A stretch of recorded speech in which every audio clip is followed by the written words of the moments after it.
everyone. You are listening to Beneath the Hollow Moon, where the folklore burns slow and the strange never fades. I'm Kerrilynn Shellhorn, here with my partner in high strangeness, Lorilei Potvin. You are listening to us live on the United Public Radio Network and the UFO Paranormal Radio Network, 105.3 in the Gulf Coast and 107.7 FM in New Orleans. If you are interested in finding out more about what UPRN has to offer, you can head to uprntalkradio.com, find out more about the hosts and the shows. I haven't checked. Isn't that awful that I have not checked? Have you checked to see the new website? Apparently we're getting a chat and we're getting a merch store, potentially some fun stuff happening. There's always new shows. It is not all high strangeness and paranormal, folks. There is something for everyone. So tonight on Beneath the Hollow Moon, we are going to be talking about, we're going to be talking about a few things, but I think for the bulk of our conversation, we're going to be talking about Victorian Ghost Story Traditions. We are, yes. And you guys put some good juju out because we have a major blizzard going on outside and my internet was kicking out before we went live. So fingers crossed. You're good so far. You're just raining. We had the rain before and they've been announcing this storm since Sunday. And so I didn't plan to do anything and it just hit in the middle of the afternoon. And I think we've got a good, 10 centimeters maybe plus already, or for people that do imperial, I'd say 4 to 6 inches already. Mm-hmm. Wow. I think like last night, my earring just popped up. Last night, I don't know, maybe my grandma's hanging out. These are her earrings. Ah. Mm-hmm. Last night, so Nora is my little Chihuahua. Yeah, my little Chihuahua pug. And so we have this big deck and her lead, we have to have her lead because the backyard's not fenced. And she got caught up around the tree and I had to go down the deck steps to kind of untangle her and get back up. And it was pretty slippery slidey, let me tell you. So I just was envisioning some kind of, not very graceful like dance and Home Alone scene. Monkey butt. I posted that today. Sorry about that. Yeah. It was even worse today. Tonight. But this is with animals. These people put so much work into it. It was a couple of YouTube channels. I wasn't looking for it. It came up. So there's a dog and there's 3 or 4 cats. And like they got guys that look like the Wet Bandits from Home Alone, and they recreated it, but the dog and the cats teamed up to save the house. And it was about 7 minutes long. I thought, oh my gosh, the work they put into this video. It was really cute. Wow. That's what it's like here right now. So if we get snow on top, if it freezes tonight and then we get snow on top of that, that's what happened to us, because that's exactly we are in trouble. In trouble. Shall we say hi to everybody? Let me see. I got to go up to the top. You know how good I am. I don't even highlight them during my show because I'm a spaz at it. Because if you don't have it right in the perfect spot, it just goes haywire. Julie Evans, hello. You do have the right time. Thank you so much for being here. I was where you are at. That's what I was saying to you. We saw you just before we went live, and I said, you do have the right time, Julia. You're 5 hours ahead of us over in the UK, so thanks for staying up. Jackie Collins, good evening to you too. Thank you so much for being here. There's my computer if I don't click in the right spot. Denise Mitz, I did get your email. Congratulations for being one of the 12 Days of Giving winners. So thanks for being patient with me. I am going to be returning that email and getting you booked in. So I'm very excited about that. So happy Thursday and happy holidays to you. Yes. Kirby's 100. Thank you for always feeding the ego a wee bit. Beautiful ladies, Lorilei and Kerrilynn, thank you so much for being here. Thank you. Julie Dow, hello. Hello. Merry Christmas to you and your Gavin. I hope you guys have a good holiday. Crystal Rose. Oh, hi, Crystal. Glad you tuned in for this one too. Yes. And then who do we have here? Hello. James. Hello, James. Yes. Says Thank you. Thanks for being here. Yeah, he says, good evening, ladies. Have a great show tonight. Enjoy listening. Well, we're glad you're all here. Makes more the merrier. Yeah. Oh, I unhided that one. Sorry, hidden. Can't talk tonight. Michelle Wilfon, good afternoon from rainy Oregon. Thank you so much for being here. Michelle has my haunted apartment on TikTok. She helps Lorilei out quite a bit over there on TikTok when we are allowed. Yes, when we're allowed by TikTok. Apparently, we are not 13 years of age, Kerrilynn. That was the last time the big. So funny. Sometimes I don't feel like I behave like I'm older than. Neither do I. That's why we get along so well. But I think it's very apparent that we are over the age of 13. Yeah. I still laugh at fart jokes. Fart jokes are funny. Yes, they're the best. Right. Naomi Gerhard, hello. Thank you so much for being here. Everybody's saying hi. And Denise Smith says, yay, thank you that you got her email. Carolyn Lee, hello. Hello. We got some new names here tonight I haven't seen before. It's nice to meet everybody. Oh, Terry Ranka, hello. Hello from Alora. You're probably getting all that rain tonight too. I'll try and keep the snow up in Thunder Bay, everybody, but I don't know. It's not going away too quick. No, Contessa Martins, hello. Thank you so much for being here. Thank you. I hope you are still kind of on a birthday high. I was thinking that just now too. Yeah. Heidi Gold, thank you so much. Hi from Boulder. And for everything. Thank you for always sharing us out and being such a great supporter of our network. Mm-hmm. And I don't even know how she does it. She gets a list of all the shows and then she puts them in a post and she shares them. Really appreciate that. Mm-hmm. I feel guilty, actually. I'll learn to let go of that, but I feel like you do a much better job than I do. So I really do appreciate you, Heidi.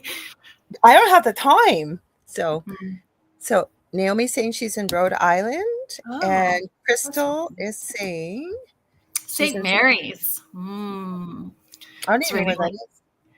I do the Spirits and Sweets event out of Baristas in St. Mary's. Okay.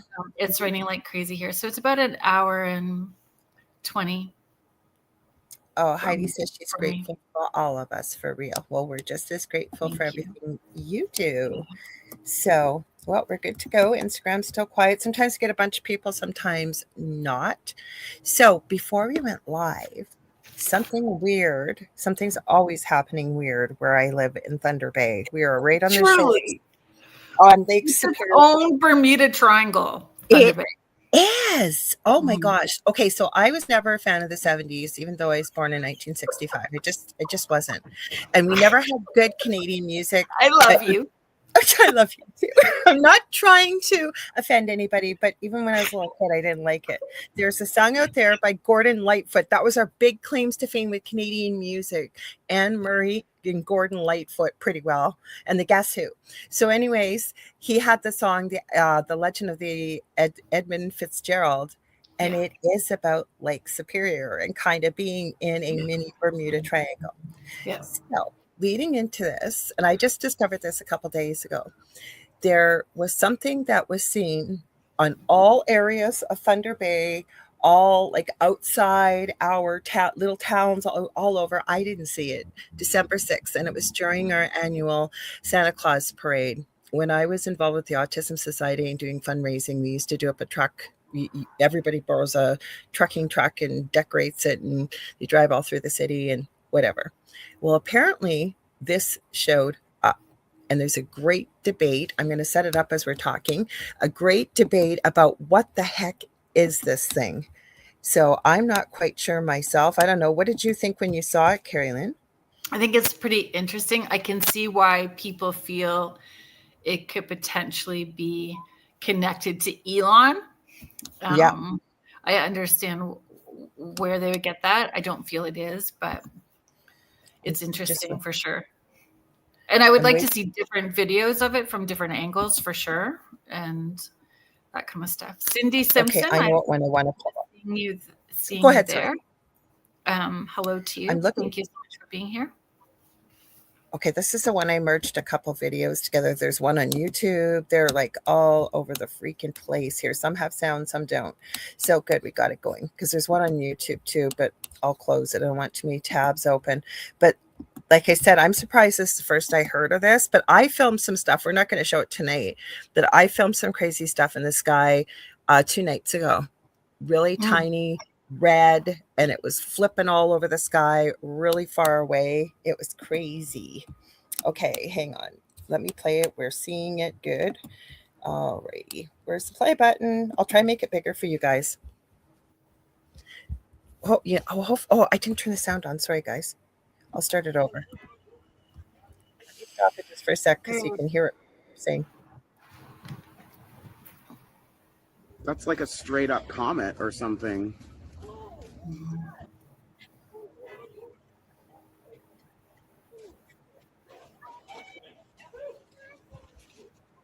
That's crazy.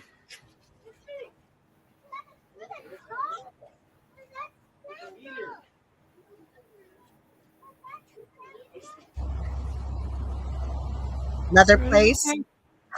What is that? Or a firework?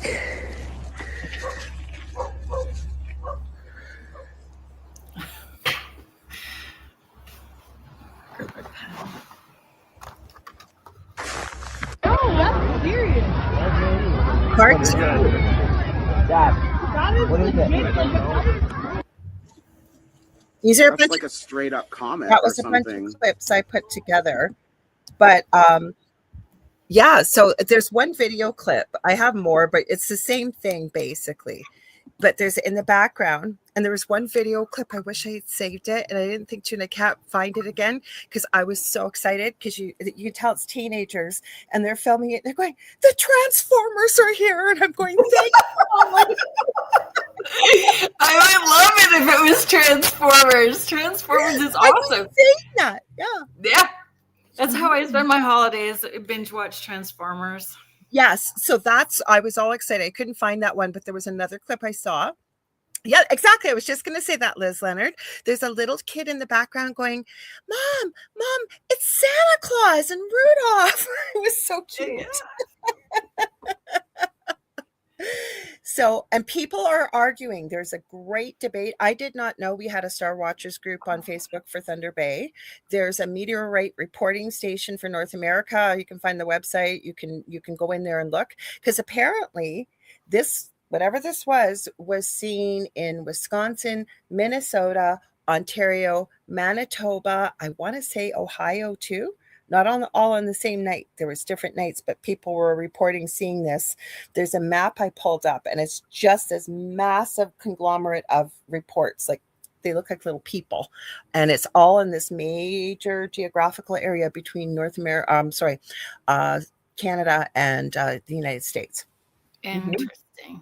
So Benno from Oz, thank you for being here. Benno from Oz, 1975. Looks like something breaking up as it enters our atmosphere. Space junk. There's so much up there. We've got Arlington 67 on Instagram. Thank you for joining us. Okay, so that's what people are saying. Some people are going, and they're getting really mean. So some of them are saying, you don't know what you're talking about. It's not a comet. We did have a meteor shower around that time that was reported to be happening. So I think it was a little earlier than December the 6th. And then other people are saying it's definitely Starlink. It's definitely this. But nobody seems to agree. Well, will they ever? Never. Right? Will they ever? And it's everybody's belief system and perspectives and all that kind of stuff. But really rule out all of the left brain first before you get to the weird. As much as I love the weird, I always want it to be the weird. I just really want it to be the aliens. I want it to be the Transformers. Transformers, yeah. But the Autobots, not which are aliens, just saying. From another planet. That's true. I don't want the Decepticons, so they make it interesting. Yeah, and Benno saying, so somebody's Mary Camastro saying it looks like Starlink, and Benno says it separates the bits burning up coming off of it. Oh, Benno says that is not Megatron. No, but I would love it to be Bumblebee. I want it to be Bumblebee too. And that was in the comments. A lot of people got into, some people were saying it's the Decepticons. Other people were going, no, it's Bumblebee. It's definitely Bumblebee from the Autobots. And it's okay to tease about like this, like banter in the way that we are, but it's not okay to be an arse about it. No. Well, people were getting mean. No need for it, really. Yeah, like I just. Or we can all have a differing opinion and just respect one another in how we're going to look at it.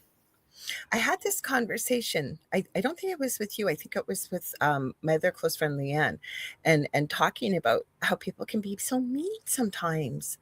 And I have this great meme. There's a few I love, and it says think, and it's T. All the letters have a dot after it, and what it means is T stands for is it thoughtful. H is it helpful? I is it informative? N is it needed? And K is it kind? And if you can't answer yes to any of those questions, you might just want to step away from the keyboard. I think that's a good thing. For some people, that's their role, is to be the best asshat that they can be. Yes, I love that. And they're just playing their role well, and they help us, right? Thank you for giving me the opportunity to practice healthy boundaries. You can bugger off now with love. There's another word sometimes used. Let's move on. Yeah. Julia Evans, I understand. When the very first part of it, I agreed with you. Kind of looked like Starlink at first, but it, then I changed my mind as well too. But it wasn't taught close together. There is no need for behaving meanly to one another, especially this time of year. Too close together. We got you, Julia. We're with you. See, and so everybody has their thoughts about it, right? And the cool thing is, like I catch a lot of strange stuff in the skies around my house. I'm on the north end of the city. And, I don't see anybody else talking. Not that I post it, but talk to enough people. And the fact that there were so many people, like rurally outside the city, Atikokan is a very small community. There were some people posting the exact same thing. And I want to say it's about an hour away outside of Thunder Bay. It was all over the place. So that was something pretty big, whatever it was. A lot of people saw it. Well, the meanness and the bickering back and forth is why people don't feel safe to come forward and share stuff when they've got stuff. And we could be missing out on really incredible evidence and stories.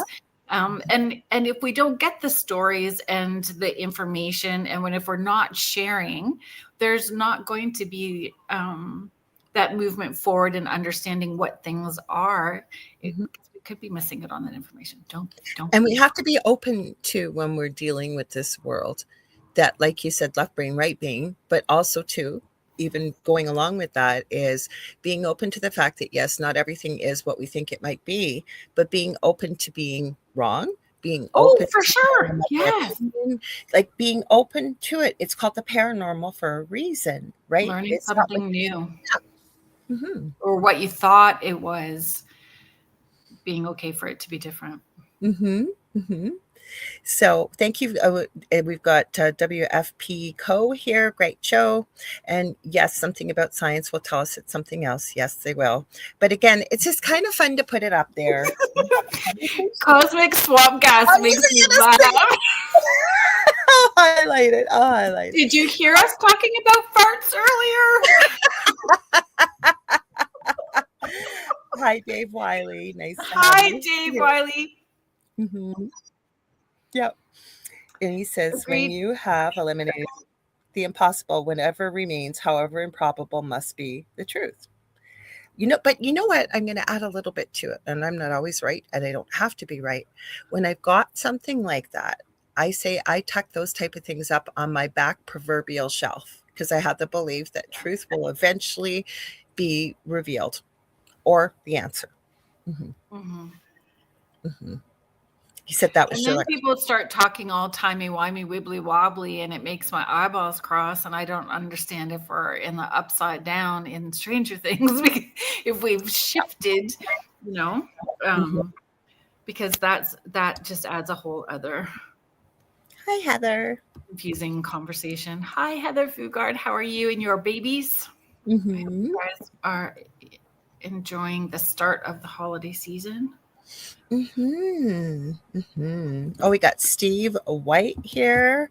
Oh, hang on if I could highlight it properly. Good evening, tuning in from Oklahoma City, Oklahoma this evening. Well, welcome. We're glad to have you here. Facebook must be working better tonight because we never get this many people hopping in from Facebook. Have you noticed that? Yeah.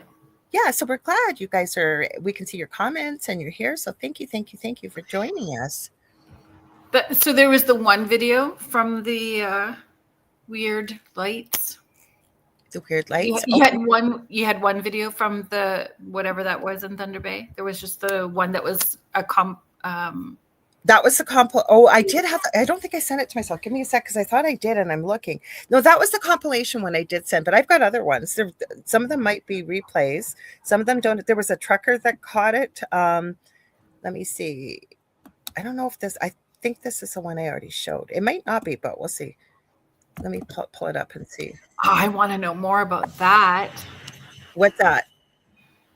Benno is sharing. I saw the cleaned up Vegas alien video. Amazing. Oh, we got to see that. Real aliens up near. Definitely. Hi, Mort Ali. If you've got that, please send it.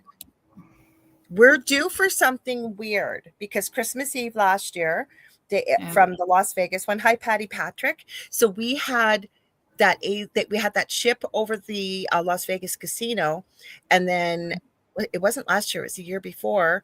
January 1st in Florida, Bayside Mall. All those aliens supposedly materialized in the middle of the mall. Yeah, Christmas time. Okay, this is another version, I think. And that's what I'm saying. All the timey-wimey, wibbly-wobbly, upside-down stuff. Christmas time. Everybody wants Benno is saying the alien can be seen blinking. Ooh. Okay, hang on. This one's not that long. I know it's not, but I'll try and... Oh, of course, we have... No. Where is the audio? Sorry. It keeps shutting the audio off on me, you guys. I got to fix it. Sorry. Some of them had audio, some didn't. This is just another version, another place in the city.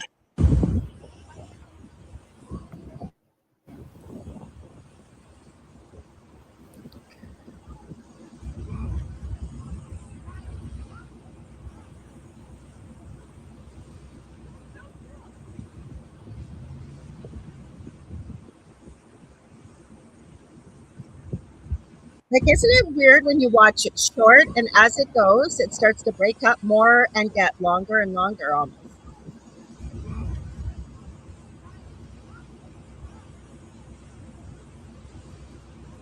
See how it just seems to get longer? Mm-hmm. It won't close on me here, guys. Give me a sec. Sorry. Was that the one you were talking about? Mm-hmm. Yeah, the one I think where he said, I think it looks like a comet.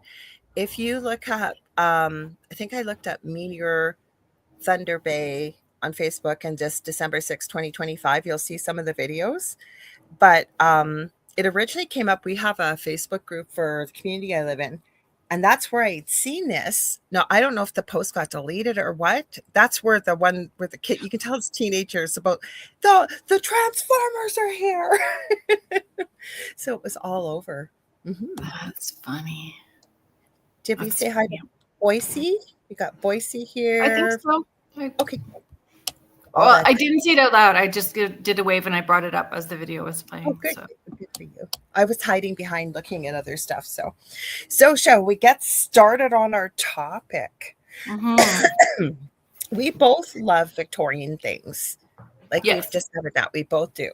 And I always have loved the Victorian age.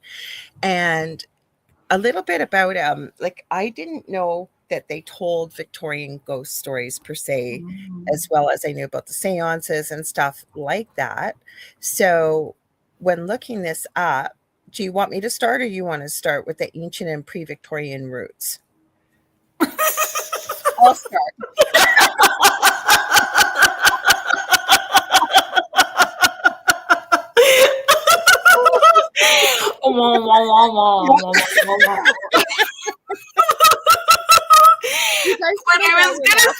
You don't know why? Because I'm so tired today.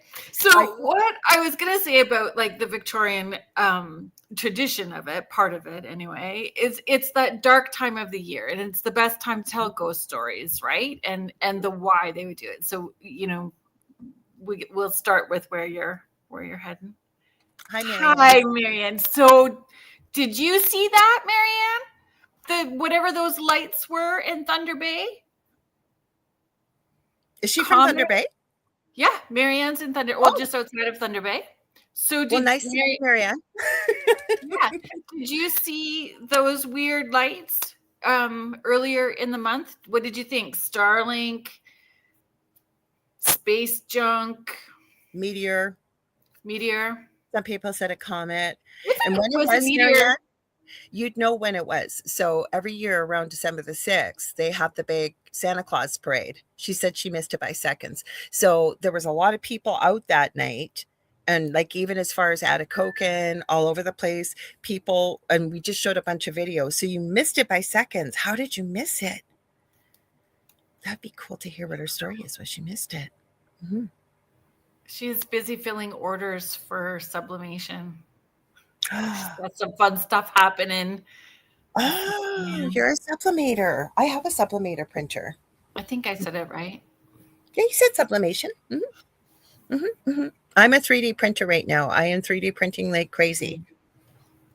So, okay, you get us started. I'm going to start. Where did I put my glasses now? Lots of times they're on my head and I don't even know they are. Okay, so I started with, I always like to start with the history. Like, where did this all start? Like, there's always roots to something, why something happens. It wasn't even the Victorians that really actually started it. Victorians just kind of popularized it. Yes. So what the information I found is the practice dates back far beyond the Victorians, likely to pagan winter festivals like the Yule, the Germanic winter solstice celebration, and Samhain. I probably don't say that right. Samhain. Actually, it's Samhain. I completely blanked until I just went, no, that's not how you say it. Samhain. And it's a Celtic festival marking the end of the harvest. During the longest, darkest nights of the year, many cultures believed the veil between the living and the dead was thinnest, allowing spirits to wander more freely. Gathering around fires to share tales of gods, monsters, and the supernatural helped explain the harsh season while passing long evenings. This blended with early Christian observances as Christmas overlaid these older solstice traditions. Try and say that 6 times fast. Think Yule logs, mistletoe, and holly, all with pagan origins. So it says references to winter's tales of spirits and goblins appear as early as the 16th century in works by Christopher Marlowe and Shakespeare, and they put in brackets, for example, The Winter's Tale. By the 17th century, writers like Robert Burton noted ghostly stories as a common Christmas pastime alongside games and feasting. Then it gets into the Victorian stuff. Oh, we got Mish here from the future. Yeah, I brought her up. Did you? Hi, Mish. Mm-hmm. I think what I like about it the most is the whole the moral reckoning of it. Like, it's the moral reckoning. There's a piece of me that, not that we want to wish things on people, but sometimes you hope that the karma train hits while you're still able to observe it. Not that you want to say that you want to observe it from a place of ego, that it will be from this unconditional love, but well, it just sometimes, right? Well, I shouldn't say sometimes, it does happen. What goes around comes around. What you put out eventually comes back to you. But a lot of those ghost stories are about those things, right? Mm-hmm. That moral reckoning. Mm-hmm.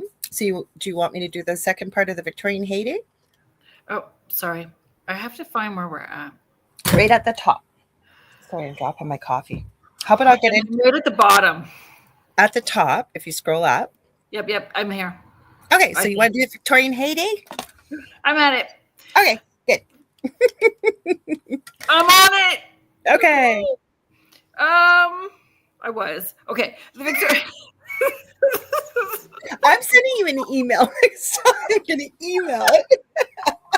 I should have made some coffee, folks. I'm drinking coffee. I don't usually. I got coffee tonight. Victorian heyday.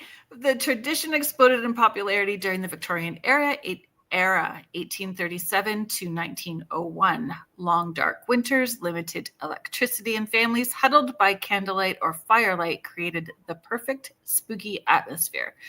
Higher literacy rates, cheaper printing, and booming periodicals meant magazines and newspapers filled their Christmas issues with ghost stories to sell copies. So Charles Dickens played a massive role in cementing this. So in 1843, novella A Christmas Carol, subtitled A Ghost Story of Christmas, was a blockbuster that revived interest in the holiday itself while popularizing moralistic supernatural tales. Dickens published more Christmas ghost stories in his magazine, Household Words, and All the Year Round. And other writers like Elizabeth Gaskell, Wilkie Collins, and Amelia Edwards followed suit. Surprisingly, not surprisingly, women wrote a huge portion. Estimates 50 to 70% of these Victorian ghostly tales. By the late 1800s, humorist Jerome K. Jerome could joke that whenever English speakers gathered around a Christmas Eve fire, they inevitably started swapping ghost stories. It was as routine as caroling. So I wonder how many of those, like if that number would actually be higher because they had to publish under a male name in order for it to be published. I'll bet you it was. So we gotta acknowledge poor Patty Patrick. I live near York in England, so thank you for staying up late to join us. We have a few people from the UK that are in the chat. I'm half Norwegian, and I haven't a clue what you're on about. So what we're talking about are Victorian ghost stories. It's kind of a tradition, especially over in, I say England because that was usually where it happened, right? I'll say UK. And it was a pastime. It's still held as a tradition depending on your family, what you do. But mainly I sort of seen over in the UK of telling stories that were moralistic. Like, have you ever seen the story of Scrooged, or you gave the proper name for it? I always know it as Scrooged, but A Christmas Carol. So that was originally written, like Kerrilynn just said, by Charles Dickens. And if you know the story, it is very moralistic because you get to see who the main character, Ebenezer Scrooge, is in the beginning. And because of his ghostly experience, by the end, he's a completely changed person. Wow. And it starts off with regrets and then, potential joy, and then that moving forward, right? And what the future will be. Yeah. So, and it's a cool idea. It was the same thing when it was Kerrilynn that came up with our subject. Well, we talked together, but when she had mentioned UFOs and Christmas, after we started doing our research, both of us were going, you'd come up with the idea, and we started looking, we could not believe the amount of UFOs around Christmas time. Crazy. Mind blowing. All in Thunder Bay. No. And Las Vegas. Las Vegas. I have lots. I have a file. I don't post them. And all I do when I'm outside, and it was my friend Augie Nost who taught me this a long time ago. He's been on my show before. He's got his own podcast called what is it? Team Alpha Broad. I don't know. Broadcast Team Alpha. It took me a minute there. Sorry, guys. I do know the name, and his co-host Nori. They're both friends of mine. And he had brought this up, and I've never forgotten it. It's the same thing that people think the paranormal only happens at 3 a.m. I hate to tell you, but it happens all the time. It's just that people don't pay attention. So he said the same thing. How many of you actually take the time to look up in the sky? Especially say you're sitting outside. It doesn't have to be day or night. And you just sit and watch. Yeah. I go out with my flashlight. Oh, I gotta do that. I should have flashed my flashlight at that light. That was crazy, the light I caught. So, and then I always ask for unusual or rare or creepy facts. So, want me to start? It's right under what you just read, but I'm going to read, if you want. There's morbid Christmas cards, which I don't think I've seen them. I imagine you might have, but I haven't. But it was from the seance. Why do I want to keep saying seance? Because I'm there for it. Victorian seances. It's my jive. I would, if I lived closer to you, I would be joining you in a heartbeat, and you know that. So there were morbid Christmas cards, Victorian scent, holiday greetings featuring dead birds. Oh, how charming. Murderous frogs. Have you ever run into a murderous frog? I hope I never I do. just saw a whole bunch of those crazy Victorian Christmas cards, and they're not joyful necessarily looking. Oh, a murderous frog. I don't even think I want to know what that looks like. Or I saw one with like they a look like Jason hockey mask and a knife. well, like shrimp stuff. Like it just was weird. Like all the different things that they put on them. Yeah, you should not lick a frog, especially some of those ones from the Amazon. And then it said it had insects tying into the era's fascination with the macabre alongside festive cheer. Those two just don't seem to go along together for me. But you know what? If it's a tradition, and that's all you know. Well, what about the movie Black Christmas? I've never, I don't like scary movies. But it's that macabre and holiday season, right? Contessa, I know, has probably watched it. She's probably watched it because I know she likes those kind of movies. I think it's from the late 70s, isn't it? Like it's an older movie. Oh, hi, Julie Jean. We got Julie Jean, incredible animal communicator, incredible healer, teacher, shamanic practitioner. You guys, please check her out at juliejeanbassett.com or whitetailshamanichealing.com. She's incredible. Oh, Contessa, yes. See, I knew her. I knew it. She goes, yes, I've seen it many times. And she even knows the date. It came from 1974. So maybe it's a little cheesy, or is it really scary? Oh, it's creepy. Is it? Okay. Because I'd never even seen Halloween or any of those movies. And then my partner Dell forced me to watch it when we were still in our old house. And then it was a big thing with Kevin Bacon and his thong, whatever the heck. It looks like he has a pack of, those old packs of. Let's not go there. No. I'm not. That's all I'm saying. But I'm saying that's why I'm asking you. That was an old movie. I was expecting to be super scary. And it wasn't. It was hilarious. So that's why I asked you from that era. I like all of them. Yes.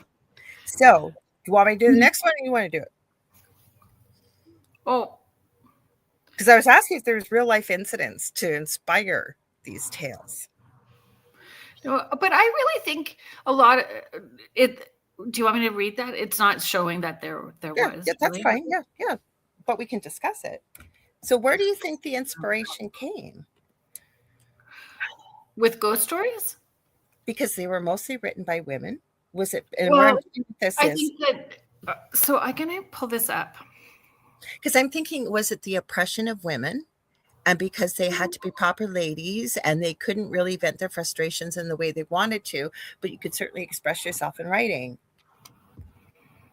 But it's teaching at the same time. A lot of those other stories, like we talked about with Grilla and Yule Lads, Yule Cat, all of those, I think these ghost stories have a teaching theme to them, trying to scare people into being well behaved or doing what they're told or staying in line as well too. So Patty, I'm sorry if we've lost you. You said you've stumbled on this, and what are you talking about? So we are talking about Victorian ghost stories that are told around Christmas time. Yeah. Going back to that tradition. Would there be anything you would add to that? No. Yeah. It's that time, Victorian time period, when they would stoke the fire and start telling stories. Mm-hmm. Mm-hmm. So, and I guess if you just popped on here and we're laughing and giggling and having a good time, you're probably going, what are you two crazy women doing? Hanging out, having fun with all of you. That's what we're doing. So I guess we could also look at why that endures. That was kind of what I was looking at too, right? Which I think still kind of answers that question.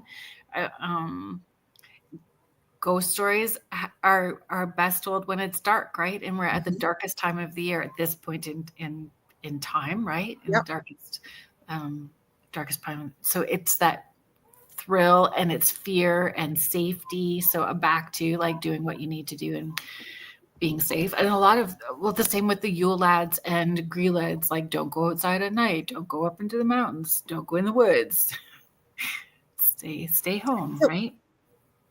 Oh, he said, no, just interested in what you're talking about. Well, we're glad you're interested. Okay. So yeah, did they write that? Because we know that exactly, you said it much better than I am, but basically, I'm going to go back to A Christmas Carol. You've got a man that only thinks of money, is miserable and mean to everybody. He's visited by 3 ghosts, right? The past, the present, and the future. And at the end of it, it basically scares the living daylights out of him into being a good human being. Yep. Mm-hmm. Yep. And I think a lot of it has to do with home. There's more reminiscing. There is the feeling of disconnect, missing the people who may make us feel at home. You know, the people that are crossed over, any of those, that home feeling, right? So talking about that disconnect. And for sure women writing is an outlet for them too, but I don't know. I forgot to look at that aspect. That's why I brought it up. And you guys, please add your comments. Why do you think it was mainly women? Because Kerrilynn is very much correct that they had to publish under a man's name. And even when you go to J.K. Rowling with Harry Potter, that's why she didn't use her first name. She used the initials, so nobody knew whether it was a male or a female. I remember watching a whole documentary on that about why she did it. And I mean, there was certainly an air about the Victorian era. It was a beautiful time, but women were expected, depending on your status, to, the decorum and the way you behaved and how you dressed. And to me, like, I know back then, and I probably did live back then, as did you, because we have quite an interest in it. I would have just been either a rebel or I would have been probably one of these people writing these stories, just like, well, you think I gotta act all proper? Just wait till you see this story I write. I would have been Penny Dreadful doing the seance and creepy crawling across the table. There you go. There you go. There you go. Yeah. Yes. Mm-hmm. So Benno says women are so unrepresented in UFO world. Many amazing people. Well, there are, but the one thing I'm going to add, we cannot blame that on the opposite sex necessarily. And I don't say this to offend anybody, but women make up 50% of the population. But I have noticed in my own life, so I can't speak for everybody, we don't always try to lift each other up. We don't. And women obviously are different than men. And so we can't blame it that we have, I think if we were able to get along better and kind of unite, we might see a stronger force in different places. Just my thoughts, of course. Mm-hmm. Oh, Mish wants you to buy her a laptop, Benno, because Benno is catalog shopping as he's watching for Christmas, he said. So I don't know. Oh, we've got Constance Victoria Briggs joining us as well over on Instagram. Thanks for joining us. She's been on the Angel Rock before too. So I think a lot of those stories, like in the wintertime, we get that we're in, right? We have to look in within. We're stored up. We've stocked our shelves with the things that we've grown through the summer. Yeah, all of that sort of stuff. I think that it's a way of auditing our lives, right? These stories push us to audit and dig in deep, that moral compass. Again, it just comes back to that for me, back to that moral. I agree. It's just like I say, I found it intriguing when I first saw that. And then after about a second, probably 30 seconds, I went, yeah, that makes a lot of sense, I guess. It does. It's just, it was a different time, but every time is a different time. It's almost like every decade or 2 decades, we really do shift and change, right? But that's part of being humanity, I guess. We should be here to grow and learn and change and evolve. Do you tell ghost stories outside of, did you tell ghost stories as a kid? Sleepovers, No. Bonfires, campfires. Did you ever tell ghost stories like that? I've never liked scary stuff because I've had scary, creepy stuff like most of us that do what we do, like you and myself. I've never liked it. And I had nobody as a support, as many of us, I'm not trying to make myself sound like a victim, but Right. I had nobody I could share it with. And so I think maybe it's just one of these things I have to dig into, but I always felt very alone, like even as a 4-year-old and experiencing some of the things that I experienced, or 8-year-old waking up every night at 3 a.m. unable to breathe, being choked every single night, right? And they can't figure out what's wrong with you. Like, so I guess I find I was scared enough. I just never wanted more scariness. It's just how I am. I don't even like jump scares. I don't. I love all the scary stuff. James has a good question. Okay. Curious then if that would indicate women of stature were doing the writing, as they would have been the ones with the education to write the stories. So I agree with that too. I totally agree with that, because I don't think you would have been given because I mean, we still see this to this day and age, depending on where you live, those class structures, Yeah. if you would, right? Yeah, as So well with writing, I would agree with that for sure. With writing, as the spiritualist movement started going, it was the lower class and lower middle class women that were doing those seances, and it was a way for them to earn money. So, Dave, hang on. Is there a chance that these stories that we being presented could be from a past life? That's a good question. That is a very good question. So, if I understand you, Dave, you're asking, so some of these stories that were written, were they tapping into the energy of a past life? I don't know. I didn't come across anything like that. Did you? Mm. But that doesn't mean it's not so. So that's a good question. So what do you guys think with that Well, question? What are your thoughts? and then were they not kind of moving out of like the really heavy religious time period into, more not esoteric, but moving away from religion and more science, and even that science fiction. And So industrial too, because the industrial, that's the word I industrial. wanted. Thank you. Okay. Yeah, just moving away. So I think that storytelling helped in that. So now you asked me, did you tell ghost stories and all that kind of stuff, like at sleepovers and guys, not now. Sorry, we're trying to have kitty and dog wars here. Please forgive me. So did you guys do that when you were little, like with your friends and stuff? Did you tell ghost stories? And Yeah, we had all kinds of like the creepy stuff happening too around I know us. you did. Mm-hmm. Yeah, we had a lot.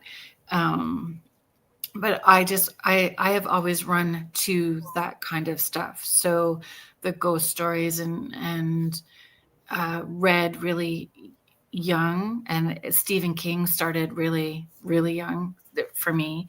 And then I made my sister listen to all of the stories. So I am almost 8 years older than her. So I was like 14 and reading Stephen King to her and she'd be 7.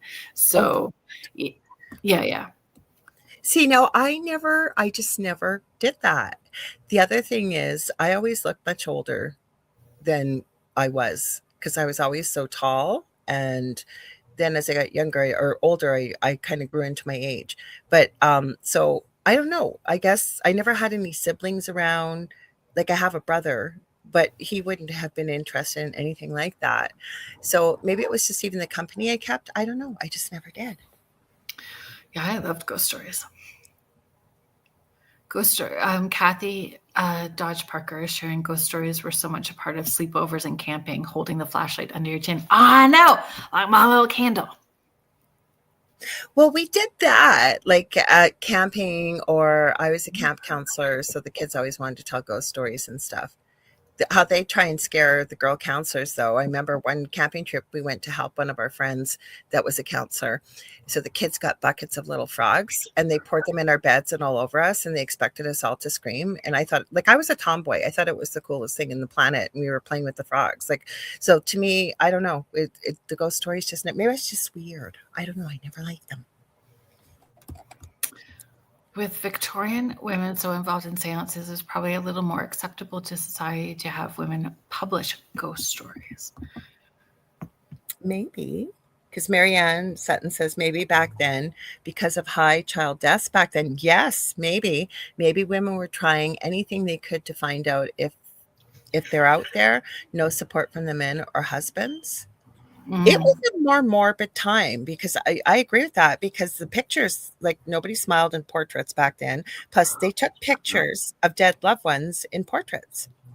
Yeah, and it was all the deaths that happened with the civil wars and stuff as well too.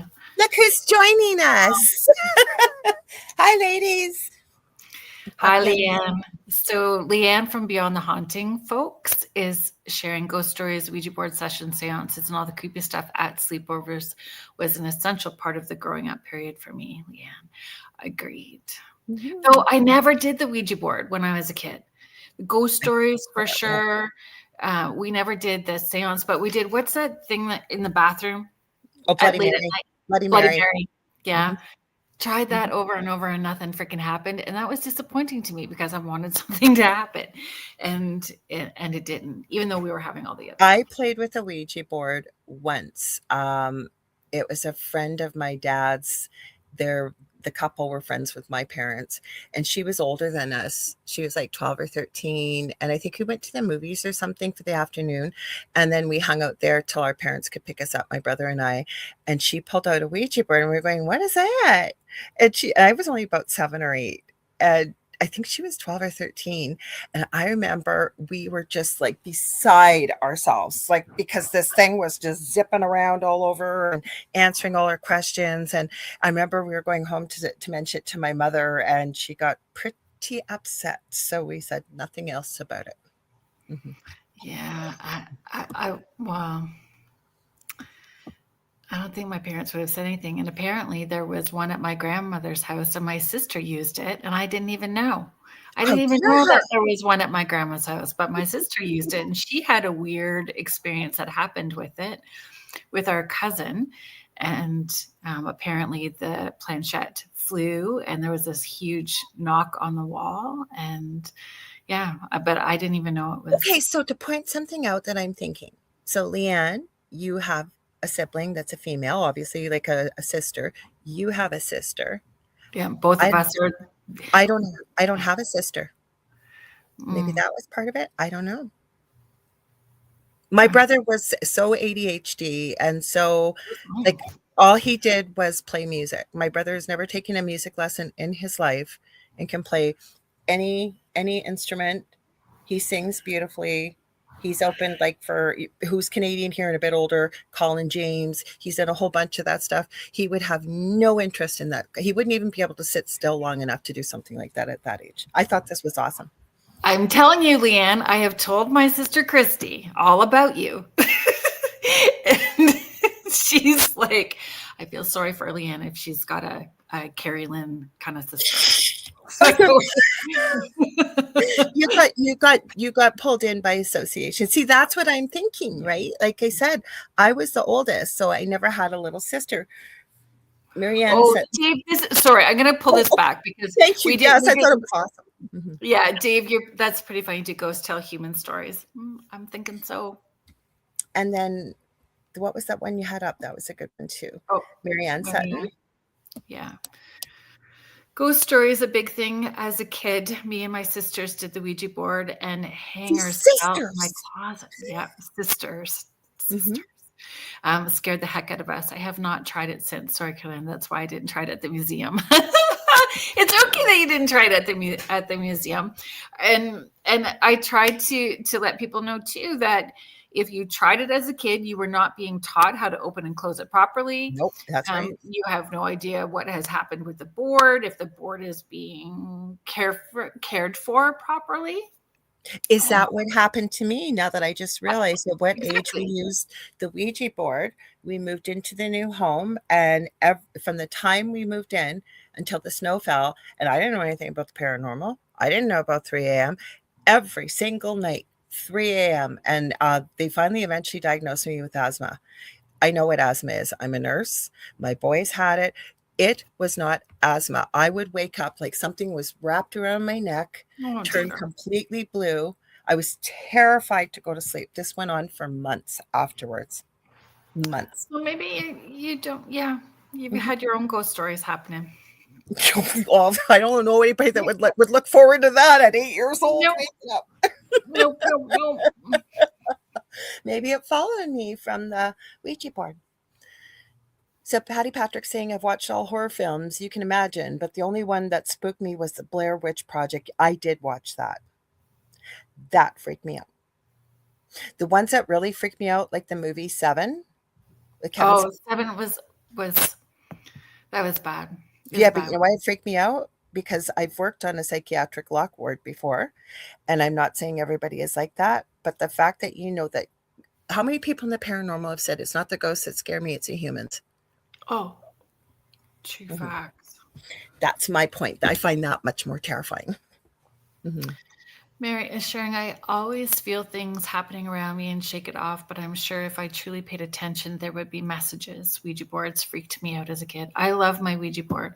I use it all the time. I bring it to the Paranormal Dining with the Dead events. It's pretty interesting, but I think that educating people, there's lots of people who don't agree with it at all. They're very against it, but I will tell you, I shouldn't say but, I guess that negates everything I just said.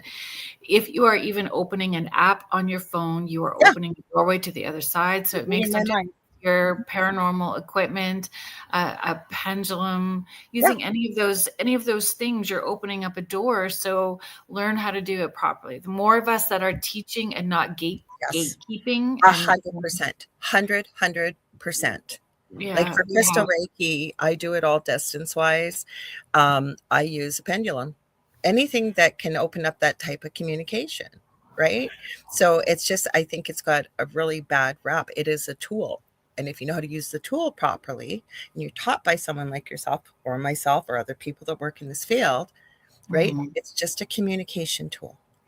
Yeah. And your intention matters. Absolutely. And your state of mind also. You're reading my mind again tonight. I was just going to say that. Yeah, they're just tools. Do you want to do our station ID? Sure, I will. Okay, if you guys just joined us, you were tuning into UFO Paranormal and United Public Radio Network, and you're either listening to or watching live right now at the moment beneath the hollow moon with myself, Lorilei Potvin, and my amazing friend and co-host, Kerrilynn Shellhorn, and we are talking about Victorian why do I want to say seances? I guess we're going to have to do a show on that. Victorian ghost stories at Christmas time, basically.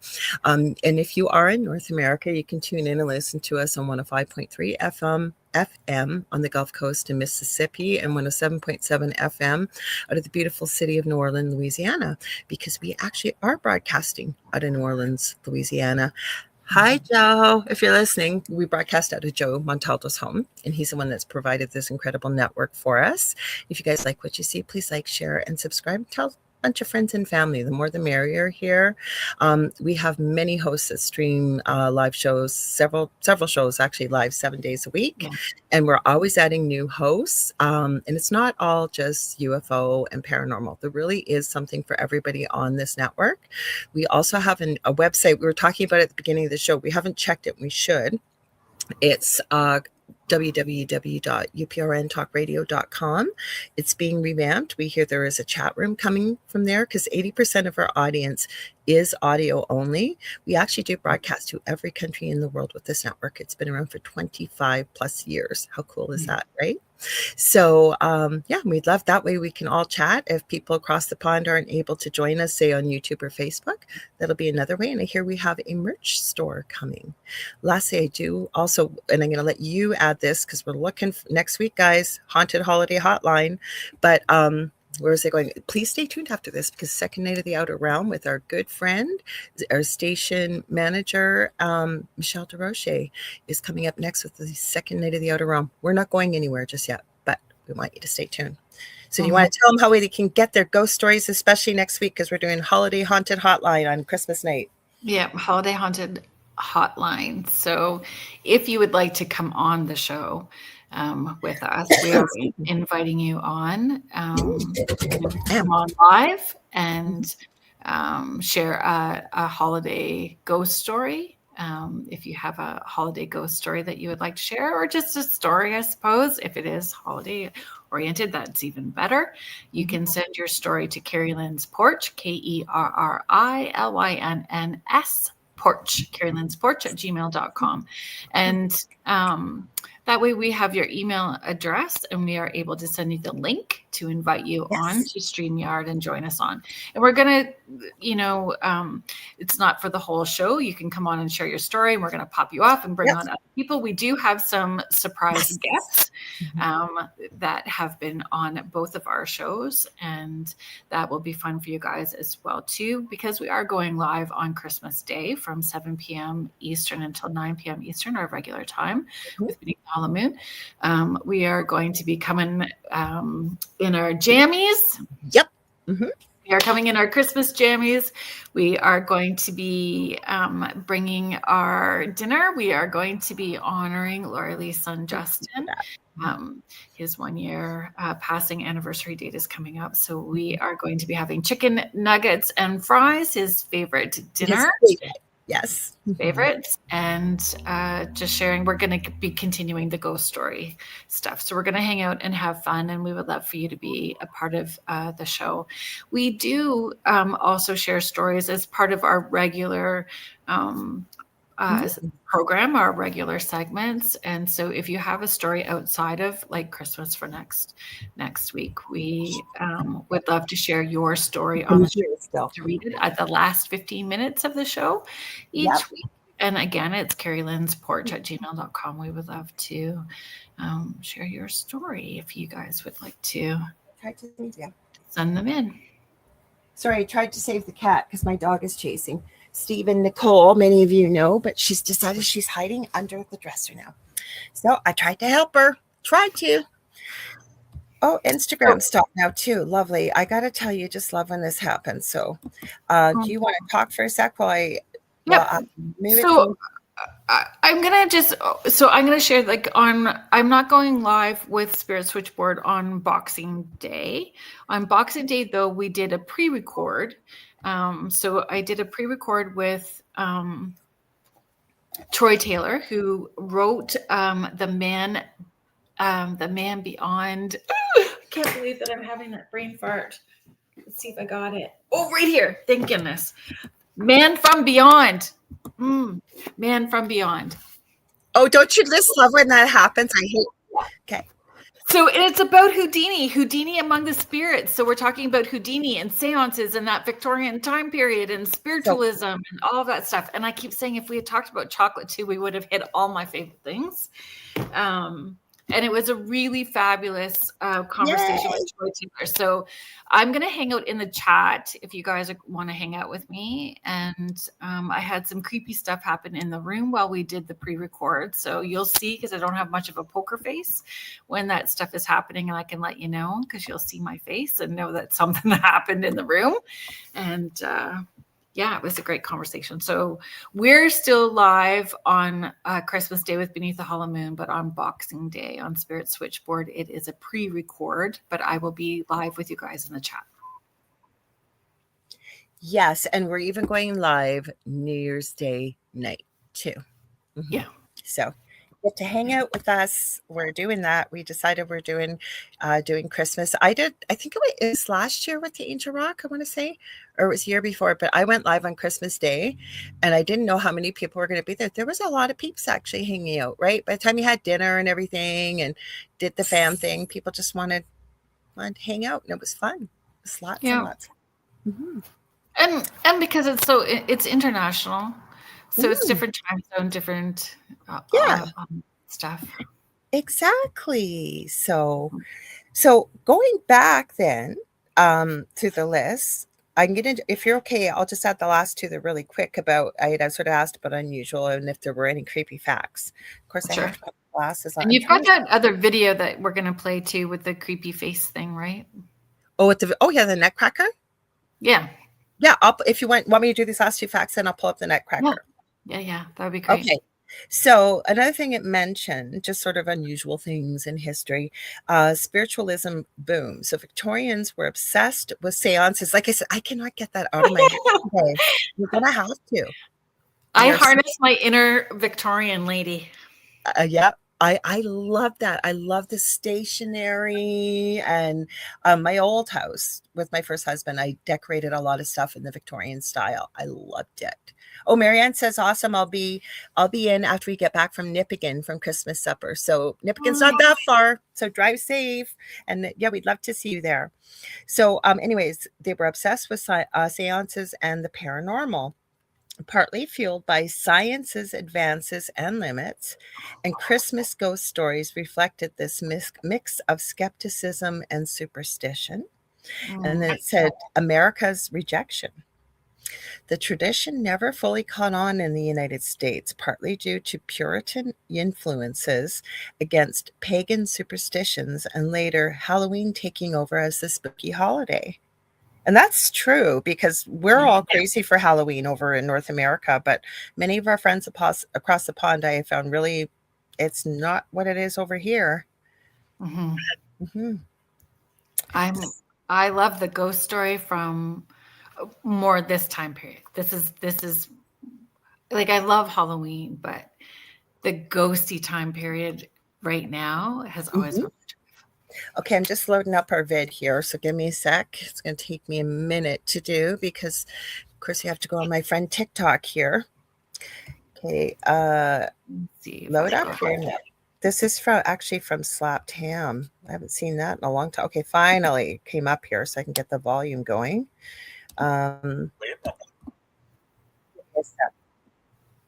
I'll have to start that when I upload it. It's the worst TikTok. I'm sorry, TikTok, but you are when we got to pull up a video from there. Share screen. There we go. Share. Okay, did you come up? Sometimes it comes up right away. See, now it didn't come up right away. Oh, no, it did. And the other times we got to add it to the stage. Okay, let me just go back just a wee bit with him. Let me go back a little bit here. MBJ Reports YouTube channel shows an heirloom that has become the center of a bizarre family mystery, centuries in the making. I want to make it bigger. So according to the doll's owner, it's been in the family for over 400 years. It originated in either England or Germany, and it's been passed down to various family members ever since. In the video's description, the owner also suggests that their aunt gave him the doll. She seemed to be very glad to get rid of it. As it turns out, it wasn't long before the new owner discovered why. If you watch the footage closely, you can see that the doll's mouth slowly closes. That's so creepy. Shortly after, a puppy appears that seems oddly preoccupied with the Nutcracker doll. The canine must sense that something strange is happening, as a few seconds later, the doll slowly begins to rotate itself away from the camera.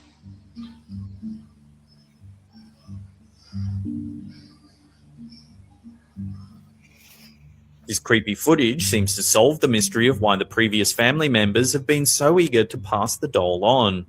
However, the exact cause of the Nutcracker's strange movements have yet to be discovered. Perhaps the spirit of a long-deceased family member has attached itself to the doll, so they could keep an eye on later generations. Why are you laughing?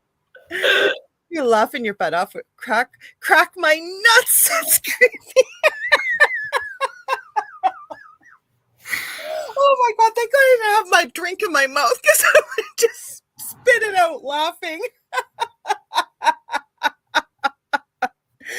Now, the reason why I picked this video, it's a bit older, so hopefully not AI. Plus the age of this Nutcracker, almost 400 years old. You know, it had to have been around some Victorian seances. Not necessarily, it could have been Germanic too, or creepy. It's seen a lot of stuff at that age, or been around a lot of energy. Right. Mm-hmm. What was the other video with the black and white with the Christmas tree? Oh, that was weird too, that one. I think that's another good one to play. Yeah, because I came up to, there was the mistletoe ghost, and I was telling Kerrilynn about it. She goes, what did you say? It sounded like it was made up by what? A campfire story or something? Yeah. Yeah. Well, I don't think it was, but it's kind of a sad tale, actually. So we did a show, was it last week? Was it about dolls, or the week before, or haunted gifts. We did haunted gifts as well Yeah. too. And most of those stories, even if they wanted to get rid of that nutcracker, it would probably find its way back. Like everyone, even including the Reddit story that we shared with somebody that had a story about trying to get rid of the grandma's doll, and it kept coming back. So you could try to get rid of things, but if they're attached, they're going to find their way back. Even if you try to bury it, burn it, whatever you do to it, it seems to just come back. Yeah, that. Yeah, this showed up in a lot of the research I did, and it's from just, I believe, after the First World War. So we're getting into Victorian age type things. So it's a bit of a story. Here, let me see if I can start it.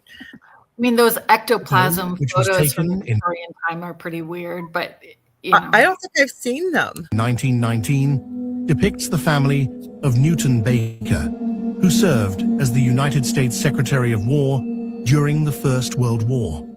Although the photo shows Baker's family enjoying a prosperous holiday, See if I can blow it the up. air around them is filled with shimmering apparitions. I can blow it up. Baker himself never served in the military, but he oversaw the country's entry into the controversial war in which more than 100,000 American soldiers were lost, making us wonder, does this Christmas photo capture the troubled spirits of soldiers who perished in World War I? The photo, which was taken in 1919, depicts the family of Newton Baker. So it shows up in their Christmas tree, and it would have been, I would say, Victorian era. Like, what is that? That was pretty creepy to me. Yeah. I don't know. No, it didn't you say had back then with those photos, you had to sit still for such a long time in order for it to process. Like that's why most of them aren't smiling in photos, because it took so long. You had to stay very, very still, or it would get all that wibbly wobbly stuff to it. I don't know. I just thought it was odd. And again, did they follow the traditions? They look like they would have been sort of more upper class, because there was a couple of videos I watched. It was the same story, but different people are telling it, but they seem to be more upper class or wealth, and it would have been around the Victorian times. So how do we know? Like that, I need more info, just as we always say. Like, it would be nice to ask these people. I know we can't, but did you capture this picture of, say, Christmas morning and Christmas Eve? You were telling Victorian ghost stories, right? Like, is that why? Did something follow you home from the war? Yes. Yes. I've got that on the brain. Like, as soon as use the Ouija board. We'll do a live seance and use the Ouija board. Oh, I am so there for it. So. Oh, I'm going to be there because we do the show together, but I'm so with that. Like, he's here. Hi, Grant. Hey, how are you doing, Grant? Mm-hmm. So the Ontario Paranormal Society tops Grant Evans. He's been on Spirit Switchboard. He's way overdue to be back on. He's a wealth of knowledge. I hope you have a wonderful holiday season too. Me too. So I did come up with some more sort of modern day, if you want to talk a bit about that. Modern day Christmas ghost stories? Yeah, like that, where it's mainly over in the in England. It looks like they're still continuing it, and there's one due Christmas Day, I believe, this year, 2025, to come out on BBC Two. I think it's called. It's in here. Brand new BBC does a lot. So I can start if you want. So it said the custom faded in the early 20th century as electric lights brightened nights, work schedules changed, and Halloween rose in popularity. And it says boosted by immigrants. But it never died entirely, especially in Britain. The BBC kept it alive with their, and it's in quotations, a ghost story for Christmas series. So it said it started in the 1970s, mostly adapting M.R. James, the early 20th century master of subtle scholarly horror, who read his own tales to friends at Cambridge every Christmas. Do you want me to continue? Sure. Or do you want to, you feel free to jump in at any time. I'll tell you, it's under Into the Modern Day. So then it says classics like I gotta put my glasses on. I keep thinking I could fool myself. I don't need them, and I do. So it says it says classics like The Stalls of Barchester from 1971 and A Warning to the Curious. Oh, I'd have to watch that. Seeing that title, I would. From 1972, captured that eerie fireside vibe. Are you caught up? Did you find it? Mm-hmm. Yeah. Do you want me to do the last one and then you can go further? Mm-hmm. Okay. So revived sporadically since 2005 with Mark Gatiss of Sherlock and League of Gentlemen fame, directing recent ones, often M.R. James adaptations like The Mezzotint from 2021 and Count Magnus 2022. As of late 2025, the tradition continues with new entries and airing around Christmas Eve on BBC channels. You want to do that last little bit? Yep. Sorry. My ADHD brain went. I'm emailing you next time. I'm going to email you. No, I'm right here. Just wait. It's small though. And I know when it is the way I sent it, it's hard to see because you just hit one wrong spot and all of a sudden it goes zoop and it's gone. So I'm starting with Today anthologies. Oh yeah, that's right. Today anthologies like the Valancourt Book of Victorian Christmas Ghost Stories keep the print side going, and podcasters, YouTubers, and events revive oral tellings. It's a perfect counterbalance to sugary holiday fare. Oh my gosh, let's talk Hallmark movies. Oh, I never watched this. Do you love them really? I know I never watch them. Oh no, I don't either. Not. I sound so judgy, folks. If you love them, that's awesome. I'm glad that you love them. They're just not real world. Yeah. A reminder that Christmas has always had a darker, reflective edge about mortality, redemption, and the unknown, right? Mm-hmm. I had it in here somewhere because it was I forget what the name of the new one coming out, but if you're over in the UK, it supposedly is coming out, and I want to say either Christmas Eve or Christmas Day. And I remember reading BBC 2 this year. There's a new one. But what was the one you mentioned to me before we went live? And you'd asked me if I've heard of it, and I said no. It sounds really familiar though. I forget. I came across something. I want to say ink. We both. Hang on. Now I lost this. I got to go back to it. And my stupid cord is unplugging. Sorry, guys, if I disappear. I don't know if I do or I don't. I forget what it was. I remember, was it stained ink or something? Do you remember that? We both, and you had said you were interested about it. Our brains are not working at Squirrel Brain. I'm trying really hard to Vulcan mind meld with you right now. I can't remember what it was. It'll come up if it was that important. But we both said we hadn't seen it, but it sounded really interesting. And I said, I think I've heard of this before. Mine keeps jumping all over here. I'm going to look through here because I'm sure I have a whole bunch of research here. Not the mezzotint. Is it in here? Oh gosh, this is going to drive me crazy. Okay, so apparently the brand new ghost story airing next week, it says, on the BBC. Here's the heart of E.F. Benson's original, The Room in the Tower, that inspired it. That's one of the stories, but apparently this is what the piece is that they're putting out for a scary ghost story based on The Room in the Tower, written by E.F. Benson. Gosh, I was sure I seen that name in here. Now Tessa was saying the movie Ink. It wasn't Ink. It's actually a Victorian ghost story, but it's not super Victorian, but it's not everyday. We'll find it because I remember Kerrilynn mentioned it to me, and it may not be Ink. I'm so sorry. Don't be sorry. I can't remember either.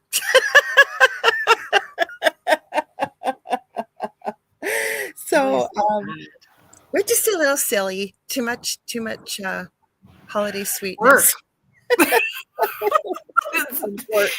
It's not too much. I haven't even had any holiday silliness yet. Actually, I Holiday didn't today. silliness needs to happen. This is Actually, my holiday silliness. Do you know what I did buy? And I finally tried it tonight. I've had it for about a month.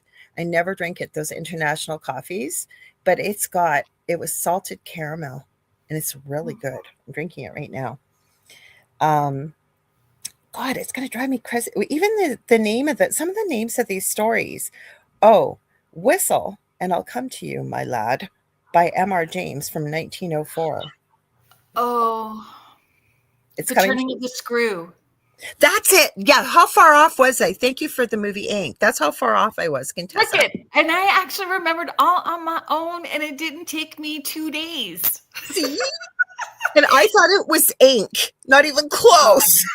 The Turning of the Screw. And it was like 1848 or 18. It's in the 1800s. And it was a story, but a ghost story.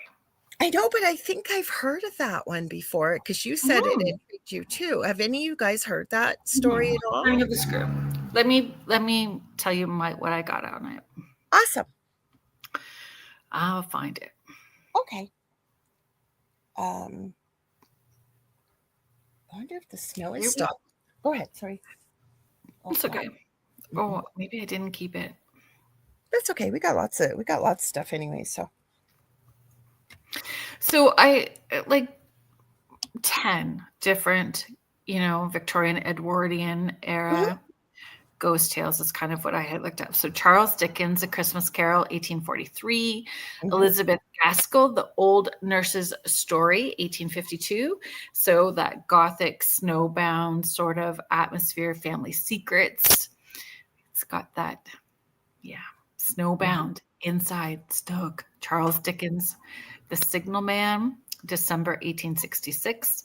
Sheridan Le Fanu, Green Tea in 1869. It's a psychological horror that reads like a slow burn thriller.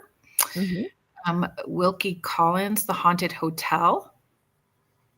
I've heard of that guy too, or women. 1878, Oscar Wilde, The Canterville Ghost. Do you know? Anyway. I've heard of that one. Yeah, it's horror comedy. 1887. Arthur Conan Doyle, Lot Number 249, September 1892. Henry James, this is where I wanted. Henry James, The Turn of the Screw, 1898. Again, please go. Sorry, I'm delayed. So does it give anything about the plot with that one? Because that intrigued me too, that name. No, do you know what? I didn't keep it. I didn't keep it. I'm really sorry. I just know that people really get hotly debated about it. I wonder why. Because of what's real and what's not real in the story. Like it's all twisty. So what is real and what isn't real? People start debating it. So The Turn of the Screw. Turn of the Screw. Okay. Like I say, like these stories are pretty well written. Anyways, I think they are. All in the 1800s. Yeah, for that time, right? I'm trying to see. I've got a ghost. I've got something. I think it might be a picture of the same ghost that I downloaded. I'm going to check this out while we're talking with the Christmas tree that I just saw. Actually, this is it. This is just a picture of it, but it shows it a lot more clearly than the last video I showed. If you want me to share it. Because remember, it's the same video, and you can see it much more clearly. I don't know if somebody cleaned it up or what they did, but holy cow, can you see it? Hang on, I'm going to share it, and then we're going to try and get this to stop for a sec if it could. Well, maybe we should do a show about the Victorian ectoplasm photos. And that's weird. I'm not on. I think that would be cool. I think it would be cool. Okay, let's see. All right, because you can buy Victorian ectoplasm jars off of Etsy where people have recreated it because it wasn't real, right? It was. Oh God. I have seen ectoplasm before, or what I would characterize as ectoplasm, coming out of my partner in my previous home. Like that was just That's how I would describe it, but it was black. Yes. So what I have as well too. Also, I'm sure there is Cole's notes, Carolyn. And it was black as well too. It's just gross. Okay, so this is the same video. There's no sound, but there's just pictures. So I'm going to try and make it bigger, because when you see this picture of the ghost that got caught in the tree, can you see how much clearer it is? Yes. Okay, there's a You can still fake things back then. Like the cotton leaf fairies were faked, even though Sir Arthur Conan Doyle believed that they were real, and you know it validated his passion that he had for the supernatural. So I think this falls in line with that. It's not playing for me, but it was playing, and it was just showing closer and closer up. So Carolyn Lee says, I would like a show on the ectoplasm and how they did it back then. I think it's fascinating. I think it's fascinating what they did. And just even like what Troy Taylor talks about in this. The sisters that of the Fox spiritual sisters. Yeah, what do you remember what their names were? I Frost? did. Was it Frost? I can't remember, but they were Fox a big part. sisters. What They're was called it? Fox. The Fox. I was close. Okay, I was close. The Fox sisters, because they were a big part of the Victorian kind of spiritualism movement, and then they totally scammed people with what they did. Well, yeah, they were charlatans, but they would renege on it and then say that they were, and then renege. But Keeps you coming back for more. well, this is what they all had to do. Really, it was no different than having a different Tim Hortons or a different church on every corner. There had to be some kind of razzle dazzle in order to draw people in. So that one up, and then it was no different. Like again, if we're talking about Houdini, trying to find all the ways to debunk them and creating the different, experiments that they would use to try to debunk at the same time, and how that would one up. But regardless of the amount of fakery that there was, it still created this huge movement that I am appreciative of. Me too. I get to just be me now. So even I feel like there were ones that were accurate, real, and true, and definitely had to step back and be more in that shadow, so they weren't ridiculed in the way that all of those other very public ones were. And I feel very passionate about, good for them for finding a way to create an income in a time period where their choices were so controlled and limited. I agree 100%. And if there's something you want to see us talk about, you please let us know. Now, we're not going to guarantee we can do everybody's, but especially we get a lot of people asking. Like, I know Carolyn Lee had said, I'd like a show on the ectoplasm. The other thing I was going to say, I would love to do a show. I've never asked you this, but in the future, there's a documentary out there done over in the UK called The Skull Experiments. I would love to do. Do you know? Yeah, you know about the Skull Experiments, right? I know you do, right? Mm-hmm. Oh, well, very quickly, because I know you got a question there, Carolyn Lee. So what it was, a bunch of psychics, mediums, and they used to get together in this building, and they started reaching out and communicating with spirits on the other side. And like, for example, and they had people, non-believers, even come in.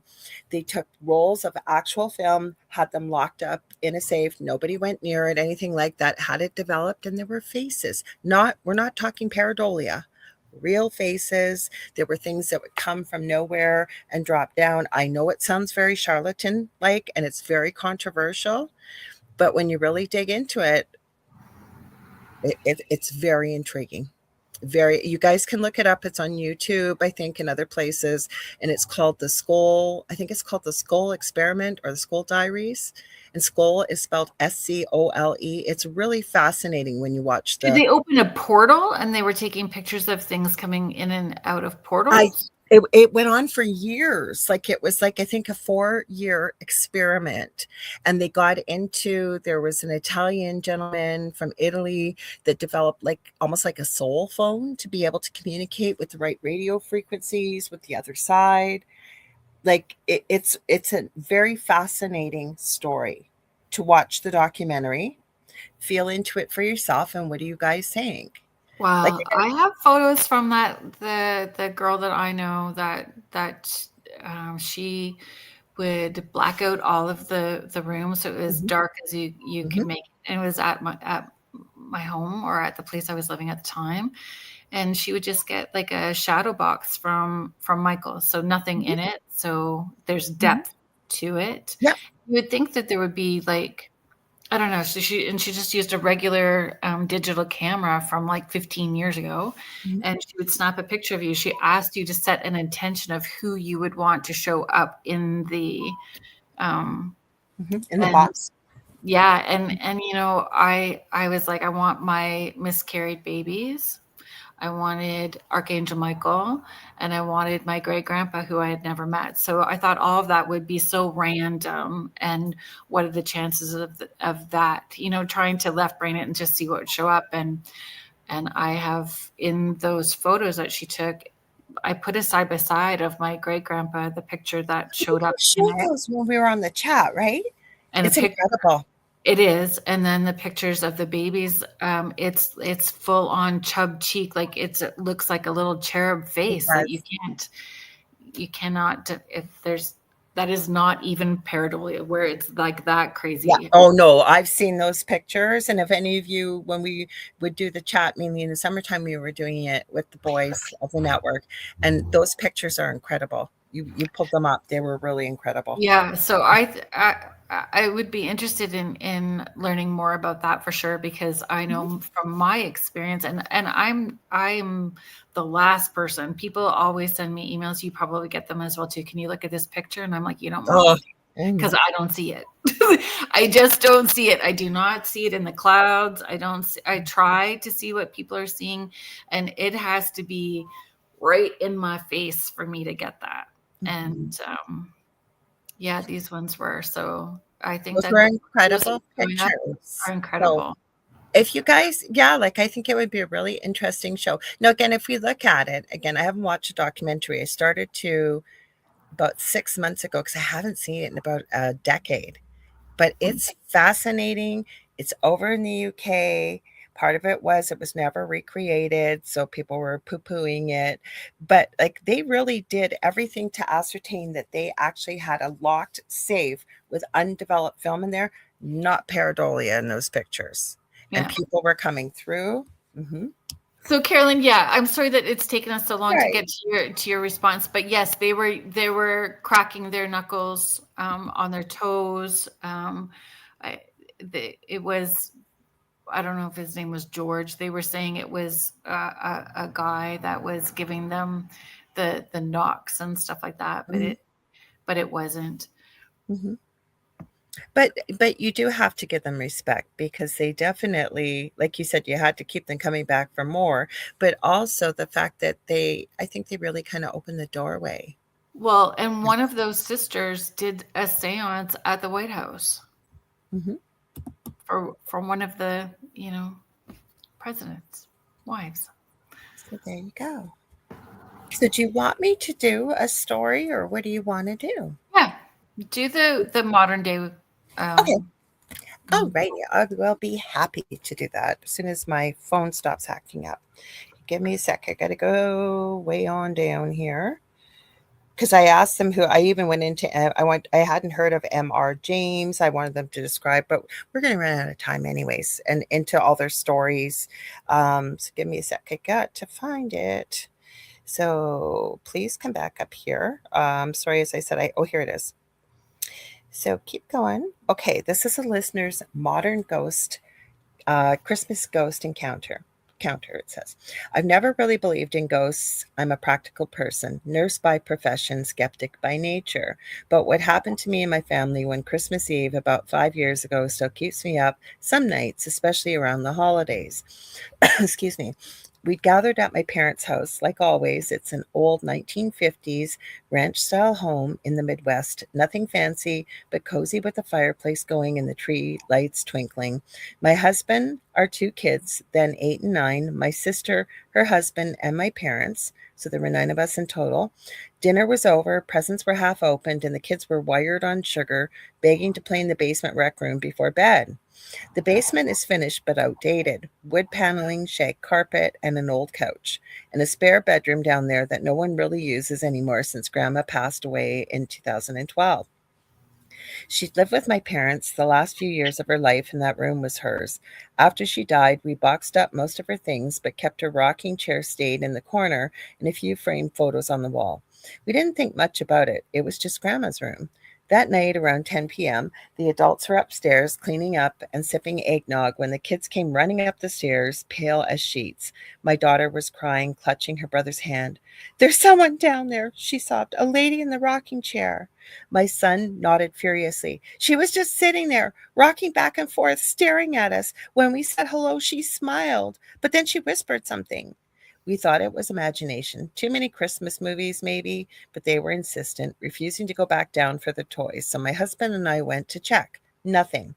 The room was empty, chair still, lights off, except the string of Christmas bulbs that we draped around the window for fun. We laughed it up, chalked it up to shadows, and sent the kids to bed upstairs. But then my sister mentioned she'd heard faint rocking sounds earlier, like creaking wood, while wrapping gifts down there. We brushed it aside. Later, around midnight, the house was quiet. Everyone asleep except me. I couldn't wind down. I was in the living room by the tree when I heard it. Soft footsteps downstairs, like slippers on carpet, and that unmistakable creak, creak, creak, creak of the rocking chair starting up again.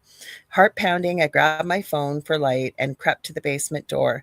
The sound stopped as soon as I opened it. I flipped on the light and went down, empty, but the air felt heavy, colder than upstairs, and the rocking chair was still moving just slightly, like it had only just stopped. I told myself it was the furnace or settling house, went back upstairs, tried to sleep. Christmas morning dawned bright and snowy. The kids were excited for presents, but subdued. No one mentioned the quote-unquote lady. We had breakfast, opened gifts, everything normal, until my mom went to grab extra wrapping paper from the storage closet. She came back up, white as a ghost, no pun intended, holding an old photo album she'd found on the floor. Grandma's album, one we thought was packed away. My mom whispered, "I heard her." When we were alone in the kitchen, clear as day, she said my name, Mary, just like she used to when she needed help getting to bed. And she said, "Tell them I'm here. I miss my Christmases." Mom swore the voice came from the spare room. We all went down together then, the whole family. The rocking chair was moving again, slowly. No draft, no open window. And on the seat was a single pine needle from the upstairs tree. Impossible since we never brought branches downstairs. The kids piped up then, "That's what she whispered last night. I miss my Christmases." We didn't know what to do. My dad, the biggest skeptic of all, suggested we say something out loud. So we did. A simple, "We miss you too, Grandma. Merry Christmas." The rocking stopped, the air warmed, and that was it. Nothing else happened that day or since. We've had Christmases there every year, and the basement feels normal now. But every Christmas Eve, we leave a small plate of cookies by the rocking chair just in case, and someone's late at night, I swear I hear a soft creak, like someone settling in to watch the family from afar. Maybe it was grief playing tricks, maybe the house settling in the cold, or maybe it was just Grandma wanting one more holiday with us. Either way, it's made Christmas a little more magical and a little bit more mysterious. That's the end of that story. Oh, that's lovely. Well, I was thinking we are overdue for EVPs. So Yeah. I have this feeling. So Jesse, if you're going to do it, because Justin passed away January 15th of 2025, very unexpectedly. He loved Christmas, loved it. He had severe autism, and it was just like, with no disrespect, a precocious child of the age of 5 to 8. I'm going to bet money he's going to pop up Christmas Eve or Christmas night while we're having chicken nuggies and jammies and telling ghost stories. I love that. Yes. Mm-hmm. Heidi, okay, well, we're glad you're with us. She said her phone is just about to die. We're glad it lasted for most of the show. Yeah, for sure. Mm-hmm. Do you want to give them the lowdown for next week again? Sure. Just yeah. So first of all, if you guys ever have any ideas for a show, maybe a topic you'd like us to cover, or we do like to end every show with a quick little spooky story. It doesn't have to relate to the topic we're talking about. So you can certainly send that to either one of us on our social media platforms, or Kerrilynn has a special email, which is kerrylynsporch@gmail.com. Now, Christmas night, we are having the Holiday Haunted Hotline. It was Kerrilynn's idea. We are going to be having chicken nuggets and fries for Jesse. His name was Justin. In honor of him, we're going to be in our jammies. And again, we are looking for people to share their holiday haunted story. You don't have to come on air. We'd love for you, if you'd like to, you can, but you got to let us know ahead of time so we can kind of schedule people coming on and give you the link. You're not going to be on the whole show. It'll just be for about 5 minutes. And we have a few guests that are popping in and coming that will be surprises. So if you guys can, we would really appreciate it. Again, reach out to either one of us on our social media platforms to let us know. Or again, the email is kerrylynsporch@gmail.com. And we would love for you guys to join us. We're going to have lots of fun and hang out and just do Christmas stuff. Mm-hmm. Did I miss anything? I don't think so. Who's on your show on Monday? I just seen, okay, so my friend, well, he's our friend now, Gavin Lee Davies. He's from the Paranormal Chronicles. This is one of the authors he sent me. I believe, just give me 1 sec. I want to get his name right. It's with, come on, load up here. Paul Weatherhead. And he is talking to, I believe he's written some Christmas ghost stories and a whole spooky paranormal type book. So he will be on. Who you're doing, you've got a replay, right? Yeah, tomorrow is a replay. Tomorrow night is a replay. So it is creating your magical 5D life with Maureen St. Germain. Oh, that was such a good show. It's very good. And I think it's very relevant right now. She's got lots of great tips. So the show next week is the same time. So Beneath the Hollow Moon, the special Christmas show will be the same time, Kerrilynn, from 7 p.m. Eastern until 9 p.m. Eastern. Lorilai's show on Mondays is at 6 or at 6. Same as you, 6 to 8 p.m. Same as you, Eastern. Mm-hmm. And then tomorrow evening is the replay. And then on Boxing Day is Troy Taylor. You guys catch that replay? I was there live for that show watching. It was phenomenal. It was always do phenomenal shows, but it was a really good show. Thank you. Can I drop my New Year's show that's January 2nd? Yeah, of course. Oh. I wrote an email to someone 2 years ago. You did. Mm-hmm. 2 years ago saying, hey, got this thing going on. Would you like to participate? And never heard. So, when you're an adult and you're asking a yes, no question, you need to be prepared for the no, or not take it personally if you don't hear back. It's just, you've been good for me, because I always think, oh, they wouldn't want to come on. They don't know me. And you said that, and you're right. If you don't try, how do you know? That's right. So I did hear back from this person like 2 years later who's like, hey, I would love to be. So I pitched my idea. This is what I'd like to do, and how you feeling about that? And so they agreed to come on. So Dave Schrader of Paranormal 60 and the Hold Your Files will be my first show of 2026. So on January 2nd, Dave Schrader's coming on the show. So and it's going to be a different format, different layout, and it will be a lot of fun. So I hope you guys start off the 2026 year with me and Dave. Mm-hmm. There you go. That's what Mitch says. Oh, wow. So you can always tell people about your shows. It doesn't matter. Tell them whatever you want, because it's our show and we love everybody here. So you can tell them whatever you want. Well, shall I take us out? Please. Yeah. Thank you to the United Public Radio Network and the UFO Paranormal Radio Network, 105.3 in the Gulf Coast and 107.7 FM in New Orleans. Thank you to Joe Montaldo, our owner, and Michelle DeRoche, our network manager. And thank you to all of you guys in the chat and everybody that listens. You guys help make the show what it is. We appreciate all of you so very much.